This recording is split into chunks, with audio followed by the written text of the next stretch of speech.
Hello students, you are welcome in relations and functions part 5. Now we are doing in the last part the functions and their graph. In this category today the graph of rational function. Now you first the definition. Function f from R to R is said to be a rational if the function is of the type fx upon gx, where gx should not be equal to 0. Fx and gx are polynomials. Now why gx should not be equal to 0?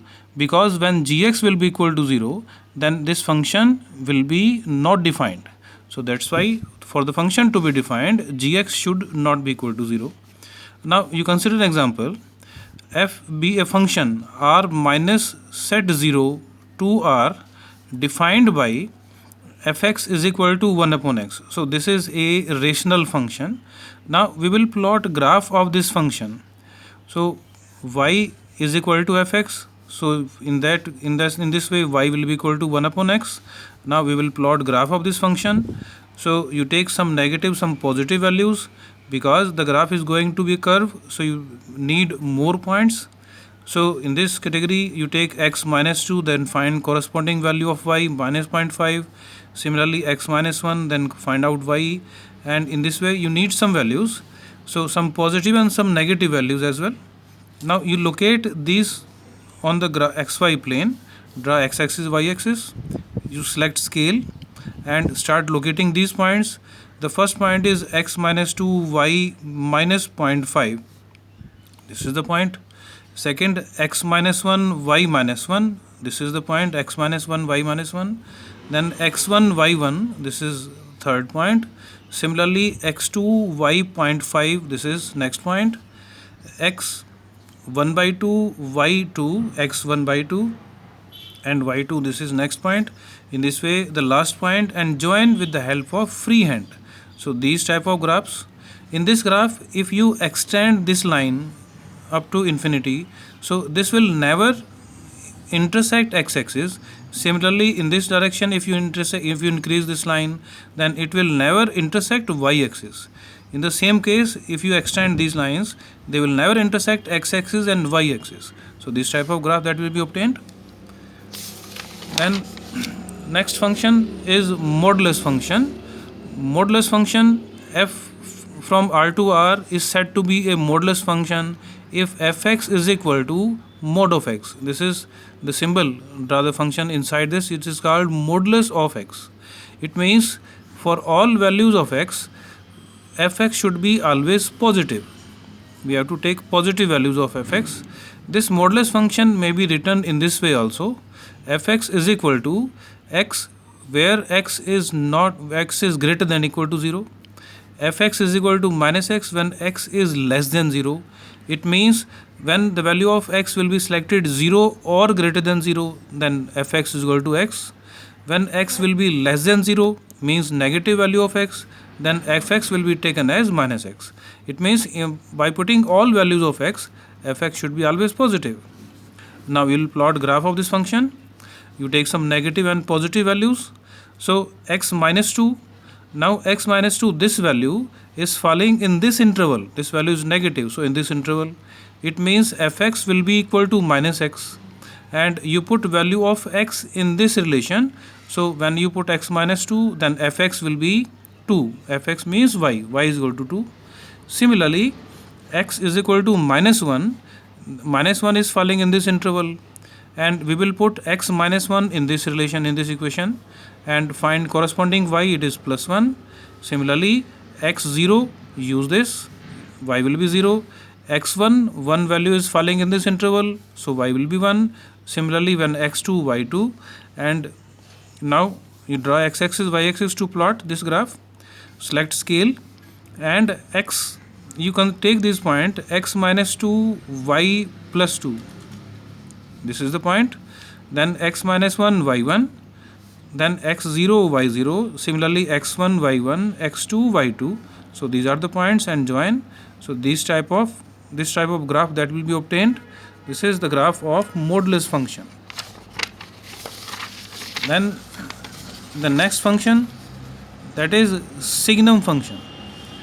Function f from R to R is said to be signum if fx is equal to 1 when x is greater than 0, fx is equal to 0 when x is equal to 0, fx is equal to minus 1 when x is less than 0.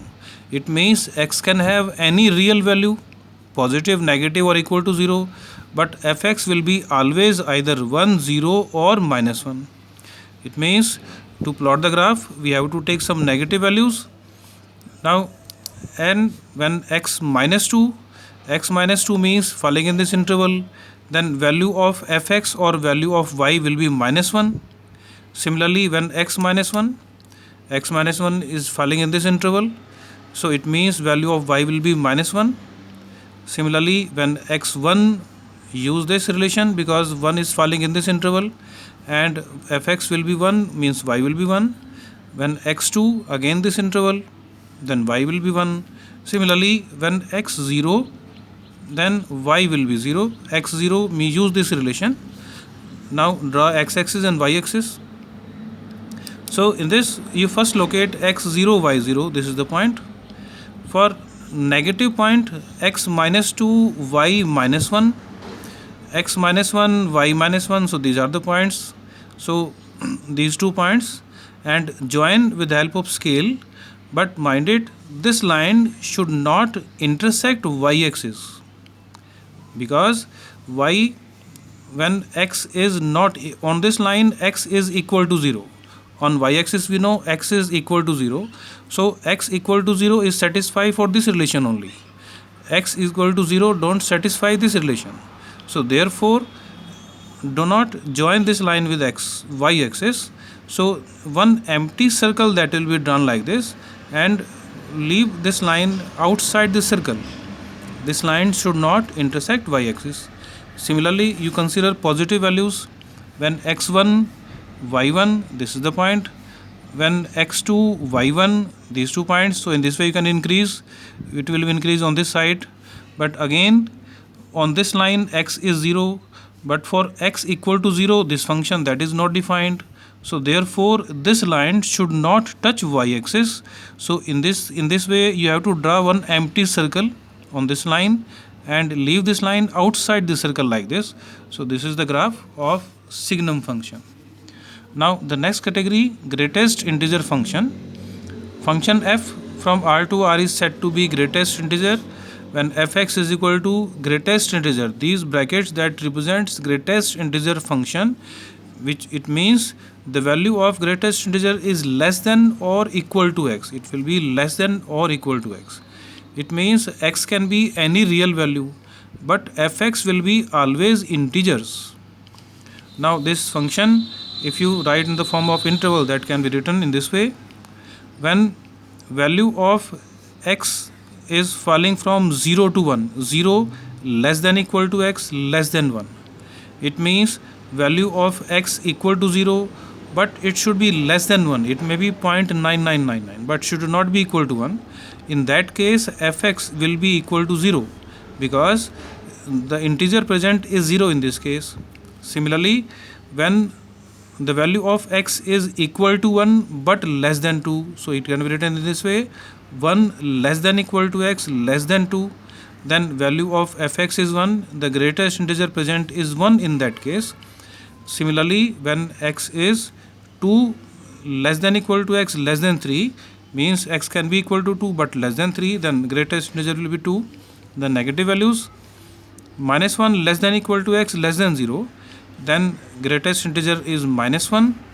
Similarly, fx is equal to minus 2 when minus 2 less than equal to x, less than minus 1. Now how do you represent these values on the graph? You first start writing this positive value. x0, equal sign is there, so it means we can touch this line when x is 0, x0 is on y-axis. Then less than 1, it means equal sign is not here at 1, so this line should not touch x is equal to 1, so one empty circle that should be there. So this type of graph for this. Similarly, for second x, for this interval, x is equal to 1 at this point, and you may have any value but less than 2. For this case, y is equal to 1. So it means you can consider like this: when x1, y is 1, when x is 1.1, then also y is 1, and so on, but it should be less than 2. So one empty circle at 2 and draw join like this. So this is the graph. Now in negative values, when x minus 1, then y is 1 minus 1. So this is the point. Similarly, when the value is towards 0, value of x is towards 0 means minus 0.9, and then value of y is minus 1, but equal sign is not here. So y x equal to 0, it means the graph should not touch this y axis. So one empty circle. So in this way you plot this. So this is the graph of greatest integer function. I hope it is clear. Now you try to solve this exercise. Thank you.